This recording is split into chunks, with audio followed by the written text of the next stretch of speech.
हमारे साथ मारूफ सीनियर सहाफ़ी मुजीबुर रहमान शामी और मुनीब फारूक मौजूद हैं। बहुत बहुत शुक्रिया। मैं शामी साहब आपसे आगाज़ करूंगी। फरमाई दीजिएगा, एक तगड़ी प्रेस कॉन्फ्रेंस के बाद अब सियासी कॉलीग्स भी एक सियासी जमात की बंदिश की बात खुलेआम कर रहे हैं। तहरीक इंसाफ की सियासत का खात्मा या फिर इमरान खान की सियासत का खात्मा, -1 या फिर -ऑल, ये बात हो रही है। माजी में किसी सियासी जमात की सियासत तो खत्म नहीं हो सकी। हाँ, अलबत्ता ये जरूर है कि अल्ताफ हुसैन की हद तक -1 हमने जरूर होते देखा है। किस हद तक अमल दरामद होते देख रहे हैं?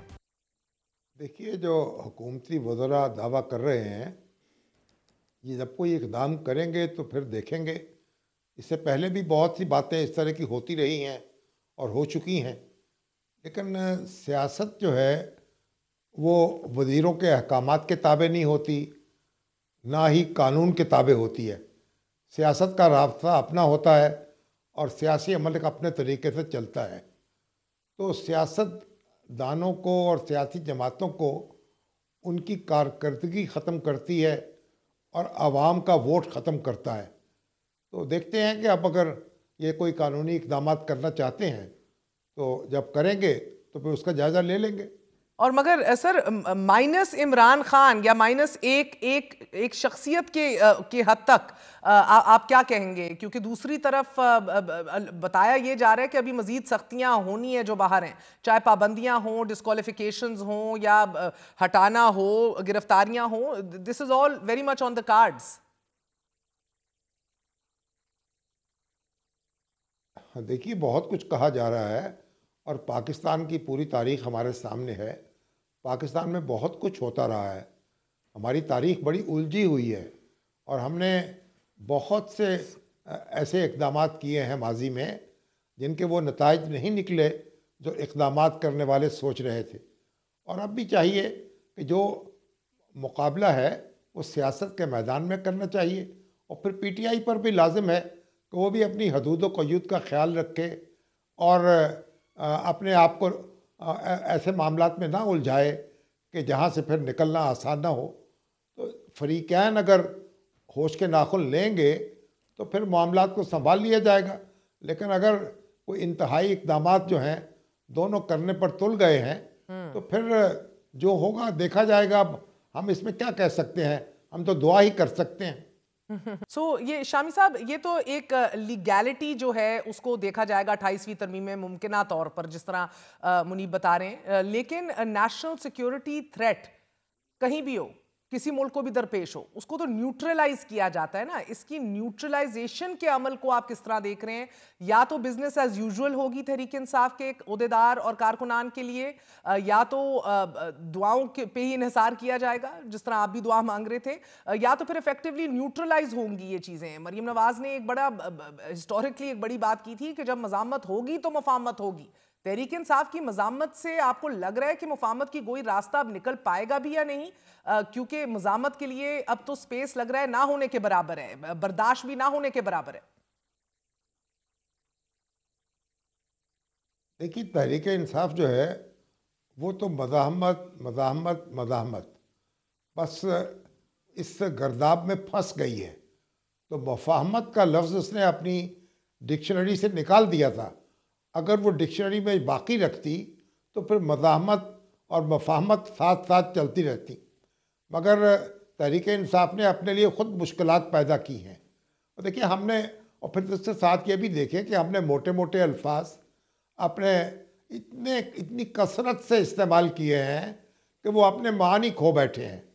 अब ये जो सिक्योरिटी रिस्क है, देखिए सिक्योरिटी रिस्क दुरुस्त है। सिक्योरिटी रिस्क जो है वो मुस्तकिल नहीं होता।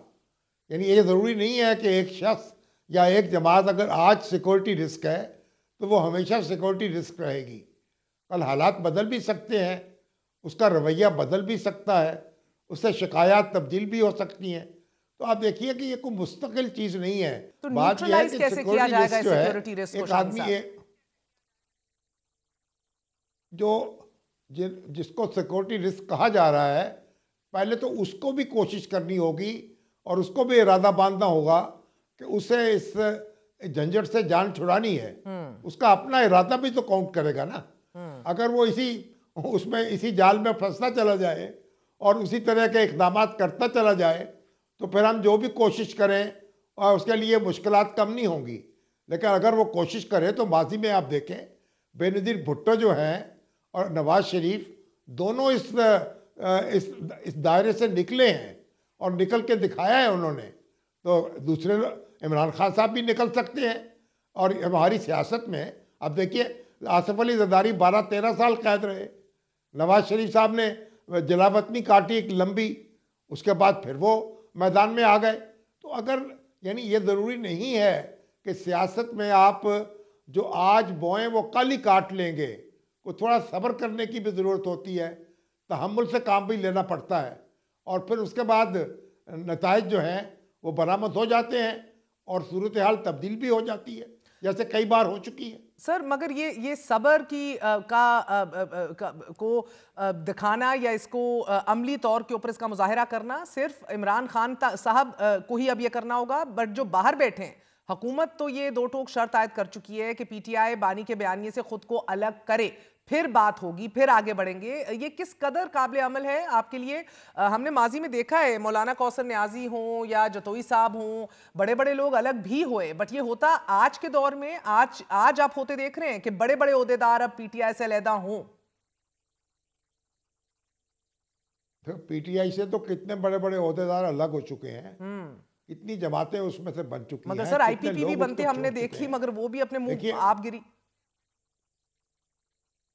अगर हुकूमती ख्वाहिशात पर मामला चलने होते तो फिर आज जो परवेज़ मुशर्रफ की जो ख्वाहिश थी वो तो फिर नवाज शरीफ और बेनज़ीर भुट्टो तो गायब हो चुके होते तारीख़ में से। तो हुकूमतों की जो ख्वाहिशात होती हैं और सियासी हुकूमतों की ख्वाहिशात, उनको ऐसी ख्वाहिशात नहीं पालनी चाहिए।